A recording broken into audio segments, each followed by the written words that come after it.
Hello everyone, welcome to another video and welcome to my kitchen. I know it's a strange place to do a hardware review type video, but needs must. Next door where the rig is absolutely jam-packed, so we can't get in there. So we're stuck in the kitchen.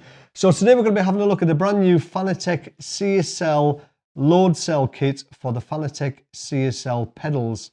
But the beauty of being in the kitchen is we can go and make a coffee before we get started.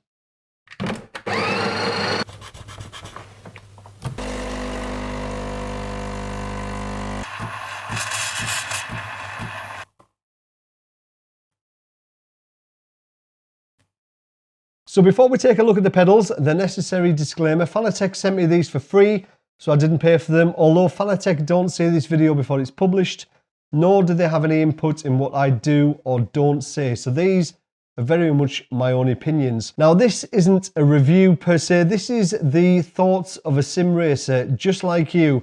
So I'm only interested in a few things. I want to know what they look like, I want to know how they perform, and I want to know if they're worth the money. Those are the three things that we're going to look at today. So let's have a look at the pedals then. So this is the complete set. So this is the CSL pedals with the additional clutch and the load cell. Now if you do buy the load cell upgrade, you don't need to buy the clutch. You can use your original brake pedal as a clutch. Now these are set to replace the CSL Elite pedals, which were all black if you remember, and I always said that they were the best bang for buck load cell pedals you could buy. Now these a little bit different to look at. They've adopted the industrial look that a lot of the pedal manufacturers are going for right now, which I quite like actually. It looks nice and clean, nice and tidy. Not a lot to these pedals, really nicely finished. No issues at all with the finish of these pedals. The face plates are height adjustable, so these can go up and down, but that's the only adjustability in the pedals, is these face plates for the pedals. These can be upgraded. You can buy some other face plates from Fanatec, which a few people might do, but I've just had to raise this one up a bit for my size 10 feet. The old pedals, the CSL Elite pedals, used to have a metal rod that ran through the whole back of the pedal section to keep these separate, to keep them nice and secure. But you don't need to do that with these ones. These haven't got that, thankfully, because that was a bit of a pain. These are all mounted with 4 bolts for each pedal. It comes with a little tool to attach these to the heel plate there. So there's 4 bolts on each one, and these are absolutely rock solid, rigid. They're not going anywhere. As far as mounting goes, there are 2 mounting options at the front there.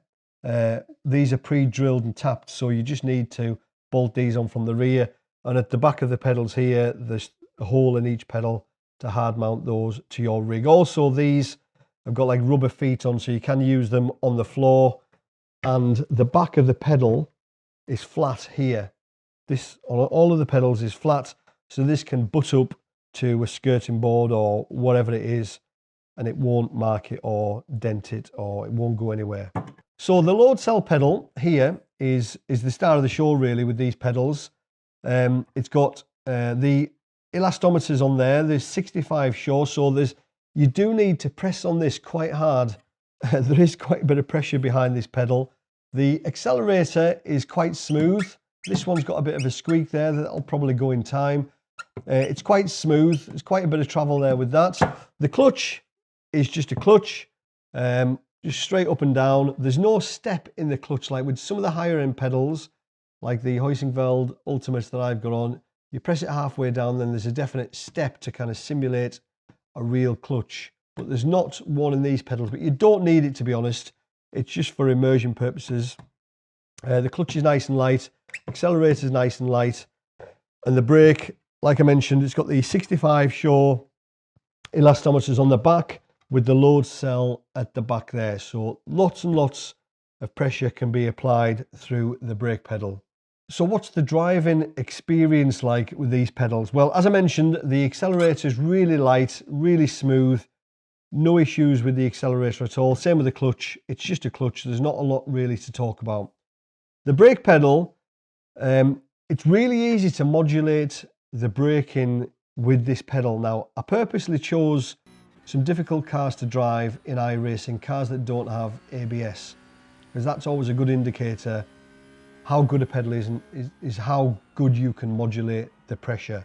And I had a few lockups initially, just whilst I was getting used to the pedal. But once I got used to it and the muscle memory started to kick in a little bit, then there was no issues at all. Plenty of pressure in the brake pedal to get to 100%. No issues there. So the driving experience with the pedals, once I got used to them, once I put an hour or so into them, it was absolutely fine, no issues. Now, one of the things that I really like about these pedals is you normally get, with Fanatec pedals, you normally get one of these RJ connectors that plug into the pedals, that plug into the wheelbase. But with this set of pedals, it actually comes with a USB cable. So you plug this into your pedals and this goes straight into your PC. So these truly are plug and play without the need to buy the additional adapter that you've always had to buy previously to use Fanatec kit standalone on your computer. So these can plug straight into your PC without having to go through the wheelbase. So you can own a Thrustmaster, Logitech, whatever, and you can use these pedals standalone. Now, there are a couple of negatives that, for me anyway, one of them is the pedals seem to lay back a little bit too far. You can see the angle of these pedals, so the pedal deck's flat there. In my rig, fortunately, I was able to tilt the pedal deck so I could make these more upright. But just for me, with your heel on there, it just seems to be a little bit too far when you're pushing your foot forward. Just makes things a little bit more difficult. I would have liked to have seen some kind of adjustability where you could adjust the angle of the pedals as they face your feet. But that's just a personal gripe of mine. Another thing that was a bit of a pain in the backside is the cable. So when you've got these mounted to your rig, you can't get underneath it to change how this connects to your PC. So make sure that you either connect your USB or your RJ connector to the pedals before you mount them to the rig. If you've got a flat surface on this section here, if you've got aluminium profile, you can get underneath it, it's fine. But for me, mounting to the rock solid rigs, which is a flat wooden base, it was a bit of an issue. I had to take these off to swap them over just to try the USB and the RJ connectors. But that's my only two gripes with these pedals, is the angle of the pedal face and the ability to change the connectors when they're actually mounted. So what do I think of these Fanatec pedals with the load cell kit? Well, looks wise, I think they look nice. I did like the black ones, but I do prefer this style, the industrial stainless steel look. It keeps kind of in touch with all the other manufacturers. Everybody's going that way now. Everybody's pedals look more industrial. So I like it. They're not over-designed, nice and simple. These pedal plates, I'm not a massive fan of. They're functional, but the aftermarket ones or the ones that you can buy from Fanatec are much nicer than these ones. They didn't send me those for some reason, but these ones are functional. Driving wise, perfectly fine. It took me about an hour to get used to the brake pedal, but once I did, I was able to modulate the brake and get reasonably close to the lap times that I've been getting with my Huizenfeld Ultimates. No issues there. So from a driving's side of things, absolutely fine. Pricing, they are reasonably priced, to be honest. So the CSL pedals, I think they cost €80 for the two pedal set, the brake and accelerator. That's not the load cell. To buy the load cell, it's going to be $139.95. That's euros and dollars. But on Black Friday, they're going to be doing a deal where the load cell kit's going to be $119.95. So saves you €20/dollars. Also, Black Friday, they're going to be doing a deal for the pedals and load cell pedals. So it's going to be €200 or $199.95. That's euros or dollars.